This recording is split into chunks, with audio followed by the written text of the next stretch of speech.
Did you just come back from a bar? No. That must be my breath. No, I don't drink. I'm just kidding. All right, so we have another jazz compilations.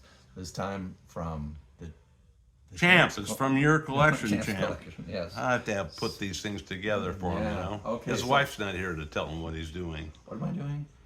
What room am I in? Let me go back to the basement. Yeah. I'll maybe remember why. I Where you came down here. belong. Maybe it's in the kitchen. No, it's never no, in the kitchen. Never. Well, sometimes maybe it's taking my pills. Did you take Yeah. your pills today? Yeah. Jack Teagarden. This is Sessions Live. So I remember there being a number of them. I don't know if I have You're them right, all there on were here. a number of these. Right, right. But this has got Jack Teagarden and Teddy Buckner, and his Dixieland band. I love Dixieland. So I'm a big Dixieland fan. On Spotify, of all things, I could be listening to Beatles, Rolling Stones, Pink Floyd, whatever, and I'll go right to that Dixieland band stuff. And glad to hear that. I'm kind of Butler that way too. Henderson and even Benny Goodman and you name it. But that's Yeah. not really Dixieland. But the Dixieland things that Louis Armstrong stuff, originally the early stuff, when he was on riverboats and all that. Right. Those early recordings. They seem very close to me to Dixieland. Yeah. They really have a lot of horn action going. Oh, sure. So next up is Jazz Wave Limited on tour. This one's got Thad Jones, Mel Lewis, all Jeremy big Steig- band, huh? Jeremy Steig, Jimmy McGriff, Kenny Burrell, Freddie Hubbard, Thad Jones. Are you sure this isn't that they're all playing in one band? Well, I didn't say it's volume 1 and it's Jazz Wave Limited on tour. Yeah, so On tour. I'm gonna guess this is kind of like the Jazz at the Philharmonic, where you take a group of jazz all-stars and you put them in a band together. The 1969 Jazz Wave Limited European Concert Tour was produced and directed by Sonny Lester. This album was recorded in Germany, but is indicative of the overall quality of musicianship that was presented by a group of some of the biggest names in the world of jazz on a concert tour. What that you did spanned is 10 days. you had Kenny Burrell on guitar, and then you mentioned whoever was on sax, and bass, and the rest of them in drums. So You know, I'm. Oh yeah, okay. You know, I don't even. Oh, here's saxophone. So yeah, they had Pepper Adams and Eddie Daniels, and Joe Henderson, and Jerry Doggione. I don't know. not that familiar one. with him. Okay, but that was the sax. But yeah, no, on the first, yeah, that says personnel. Although it seems like I guess they're just featuring the main ones on each a track, on the different tracks. Body and Soul. Well, they maybe gave him solos within the context of the different during the show. Right. So you know they'll write down the featured players, but they pretty good cast of musicians. Thad Jones, Mel Lewis, Nuki Young, Al Porcino, Daniel Moore, Marvin. Oh, Stam, I see though. Benny Powell. Look at that. That's a huge orchestra. Yeah. Wow. Yeah, that's Roland Hanna. yeah. Piano. That's really something else. Yeah.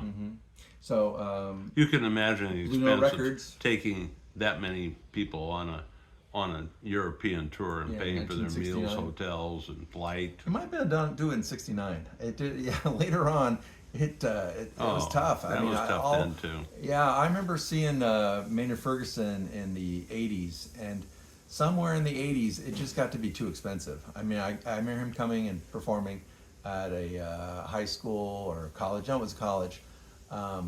Gym and stands pretty full and everything else, but when he came around the next time, it was Big Band Nouveau. You know, they couldn't pay for all those musicians, and a lot of those musicians were just college guys. They just got out of college, and now these days I feel if you like big band jazz, you got to go to a college to see some, or a Reno Jazz Festival or something like that to really catch good jazz, big band jazz being performed. You just don't see very many of them. I The mean, there's some big local. tours that I remember from when I was growing up and in my adult years were financed You either. had adult years? Yeah, I did. I can't remember much about it, but I do believe that Norman Granz when he was at Verb Records, and later on when he had Pablo, especially at Pablo, he financed those European tours. And he had made a lot of money, so he could do it, and that's what he wanted to spend his money on. So he got these people out and around the world, so they had an audience all over, everywhere. And also was the United States State Department sent Louis Armstrong out originally. Yeah, that was early And then, on. and prior to that, I think they sent Benny Goodman around the world to spread the word about jazz. Got any thoughts on this one, on Impulse? I can see the, well, first of all, I on can see Impulse. the names, and it's just like, I can't Who's believe who? there's these names. We should read these names. Guys, you take the plastic off real quick. Okay. Okay, so we got Count Basie, we got John Coltrane, Duke Ellington, Terry Gibbs, Coleman Hawkins, Shelley Mann, Charles Mingus, Shirley Scott, Clark Terry, McCoy Tyner, Ben Webster, a collection of rare and previously unreleased recordings. So, these Now, compilations. this should be something that the folks out there would be interested in having. Because anytime they say rare and previously unreleased recordings, that usually draws a crowd. Because we know that none of these individuals would have put out a bad track. It's just not possible. If you're talking about John Coltrane, you don't really believe that John Coltrane put out something that you wouldn't want to hear.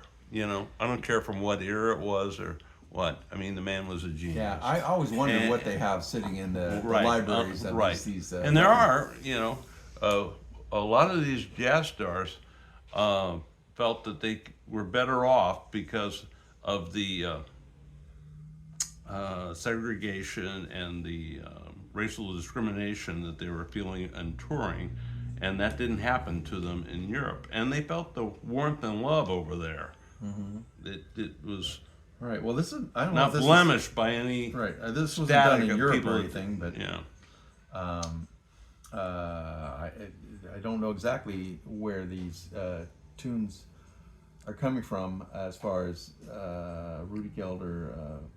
Well, you don't see. There's Duke Ellington and Coleman Hawkins, so that's off the one album that Duke Ellington and Coleman Hawkins did together, and that's a famous 1962. record. That's really a famous record. And I see that you have Charlie Mingus from Freedom.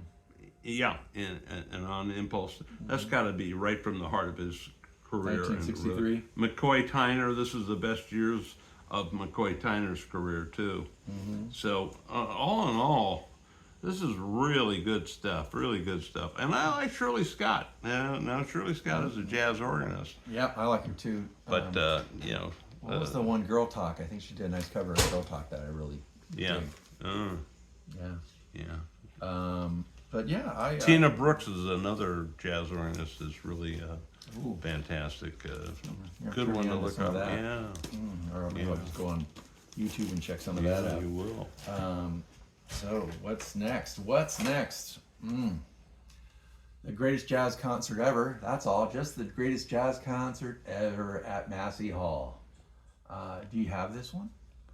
Well, I've seen it, and I think I've sold it. I have to look at who you say is there. Is it?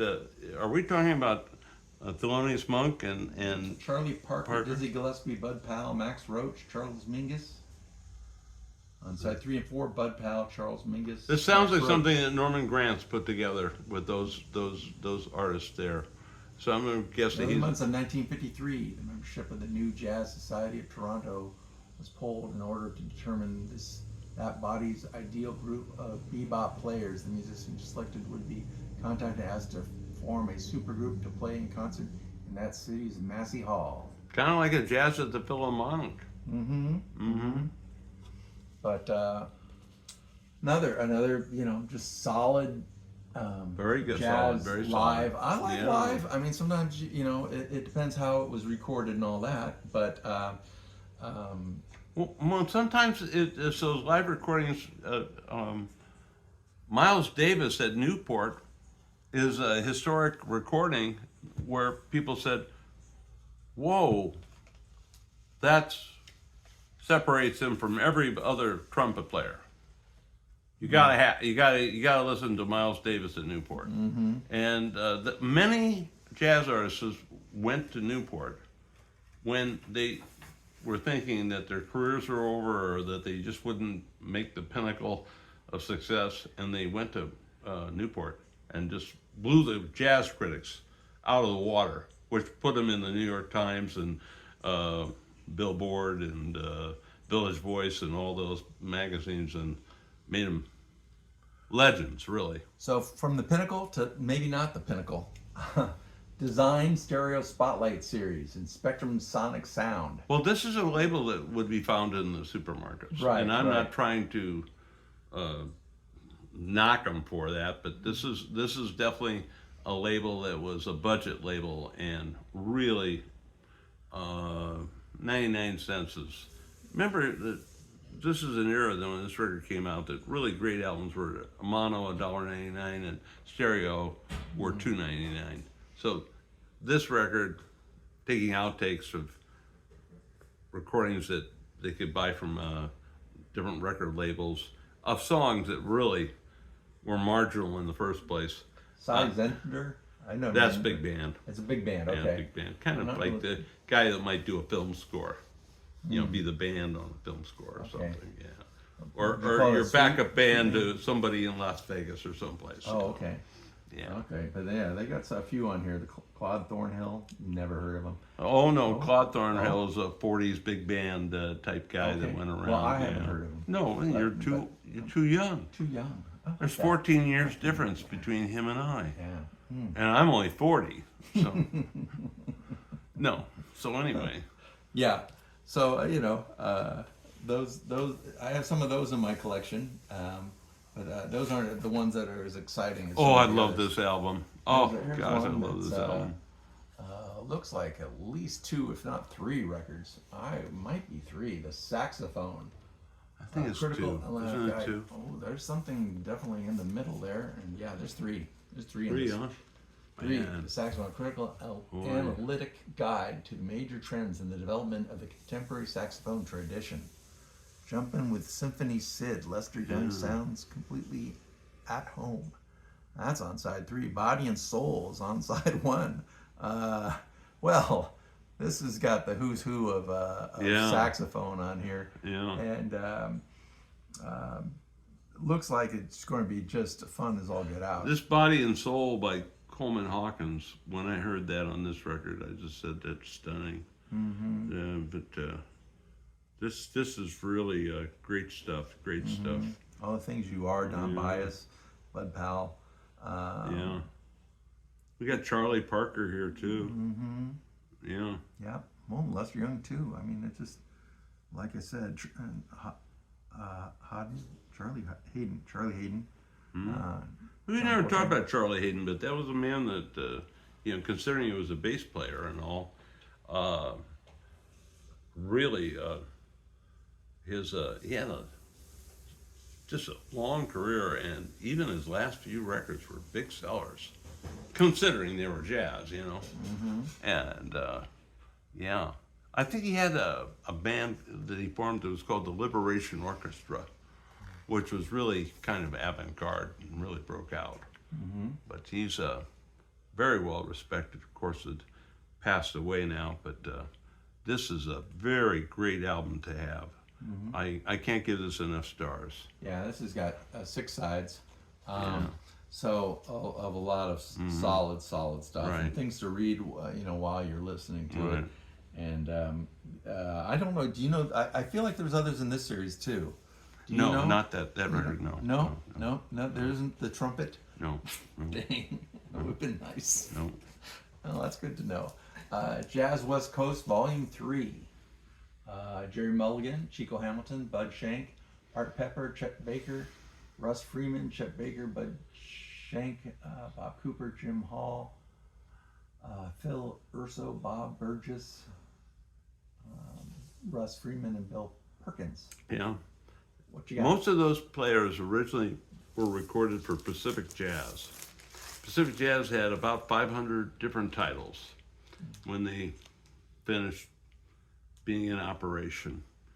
And they really tried hard. They had fantastic covers on the albums.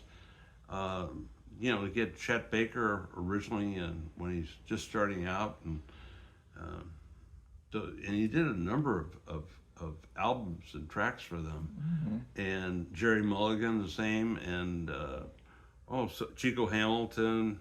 These are all very, very good albums. And Gerald Wilson was on that. Even Coleman Hawkins did. Johnny Lockwood Davis, Lockjaw Davis, Lockjaw Davis did some albums for them. But they also had some names of people that are long forgotten, many more than would be remembered, because they were recording just about anybody on the West Coast that was playing in the clubs in Los Angeles. So at any rate, those hot or not? What do you think? Well, I love them, but I'm just trying to be honest. The jazz world does not really favor West Coast jazz. So you hate West Coast jazz? Well, what happened was Jerry Mulligan, if he would go to play in New York and stay around New York for a while, and play with some session guys in New York, and add some of those quality names like Red Garland and the like, stock would go up. Yeah, then it would be, the record would be better, and you wouldn't be on Pacific Jazz anymore. You'd be on. I care what you Blue think. Note. What I think, yes. Then I love those records. That's and all I care. I was trying one time. My goal was to have all 500 titles of Pacific Jazz, and what I found was a majority of them are completely out of print. Right. In other words, I'm sure some people have them still, Right. but they haven't put them on Discogs, so it just reads nothing in the marketplace. Right. Okay, the first Esquire All-American Jazz Concert. So this is Esquire magazine, and their picks to put on a jazz record. Yeah, I think so. Like you had the Playboy jazz records and things like that. They funded a lot of this. Sure. This is on a odd label, Radiola. Radiola is playing stuff from the 40s. This is old music then. This is stuff off of 78s. Oh my. Yeah. Radiola is definitely 78s, and putting them on a 33 and a third. Which is All-American Band, first and second place winners: trumpet Louis Armstrong, Hootie Williams, clarinet Benny Goodman. Those are all 40s. Those are all 40s. Okay. Yeah. It has a lot written about here. Yeah. Look, Radiola would take Fred Astaire's recordings from the 40s, Big Crosby's stuff from the 40s. Yeah. Anybody who recorded during that period, even comedy, Edgar Bergen, Mae West. Yeah, it's in 1944 and 1947. Yeah, it's all that era. That's, and a lot of people, this is the only way. You don't have that. I don't have them on my record player anymore. You have a 78 speed on your record player? Some of them. Oh, okay. I think I have 4 record players. Oh, okay. Anyway, and 78s can be very brittle and heavy, and I have quite a few 78s, but they're hard to handle.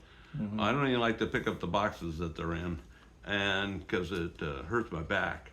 But this is what that is. But I like the presentation, and it preserves it better than a 78, which is I've actually picked up a 78 and broken my hands. Right? Yeah. No, I've had a lot. I mean, that's really brittle. I pick it up and it shatters right there in my hand. Yeah, I don't even know how you try to sell one. Yeah. Because of the well, how can you chance to ship break it? You know. Right. No. A little knock and boom, it's going to crack. Okay, for our final record, this one we've talked about before, as far as we haven't shown it, but recording, though. it's a historic recording. Yes, Spirituals to Swing. So if you don't have this one in your collection, you should have this one in your collection because it is a well-known concert. Well, when I was reading the different books on the history of jazz, this record is always brought up. This concert, we'll just say, is always brought up. Just like the Miles Davis at Newport, Duke Ellington when he went to Newport. A lot of people thought that Duke Ellington, he's kind of over the hill and not going to be good, and he went to Newport and just knocked the socks off of people. And he wasn't Duke Ellington when he went to it's an outdoor concert. The weather isn't always perfect, and conditions aren't perfect and all that for recording and all. And he went there, and what a show! And he's, of course, was an excellent showman. And this is a time too when even Miles Davis could be a showman. He was in a time when he would turn his back to an audience. Right. So this has got George Benson, The Cooker, Shadow of Your Smile, Marion Williams doing Didn't It Rain, and How I Got Over. Yeah, this had different generations of jazz musicians there, and mixed sort of a few of the 50s and a few of the 60s people with a few of the early 70s musicians as well. I think, what is this, from 72 or something? Big Mama Thornton. No, I think it was earlier than that. 67, yeah. Okay. 30th anniversary concert, 1967. Yeah. So it doesn't even have the 70s artists on there. It's just up to 67. Count Basie, yeah. But just a great recording and a great listen. So something that strikes John me Hammond's help put is together. that you mentioned George Benson, and George Benson is still touring. Yeah. So Yeah. and his hits are really from the 60s. Well, made for you and I. I mean, a lot of people think of This Masquerade and Breezing, and those are the ones that are Was that 70s? Late 70s. Oh, late 70s. Yeah, Okay. Yeah. Okay. At least in my mind. Okay. 'Cause that's when I was listening to it. Mm. In flight, all that. Anyway, that was our final record for today. Oh, it's sad to say. That was the good selections, though. I liked them. All right. And see that was from a grab bag. Well, no, that was just out of my collection. I just took That's still a grab bag. I mean, group of my compilations. you brought them here in a bag, right? I did do that. Yeah, okay, that's a grab bag. Oh my God. I didn't have no idea what you were bringing, did I? No. Okay, that's a grab bag. Okay. Well, anyway, we'll You know, have a I've different title been for it. trying to get him on the right path for so many years. You know, It's going to be rough. it's a gonna good be thing you don't have shoes that have to be laced up, rough. Yeah. because I don't want to have to teach him again. Not again. All right. That's it for today's. Am I hard on you? compilations. I hope not. No. You can take it? I think I can take it. All right. Then I good. dish I it won't out feel as bad. much as I have to take it, so it's Oh, it's good. fair. That's All fair. right. Hey, I'm out of here. Champ This is out. Dizzy saying goodbye.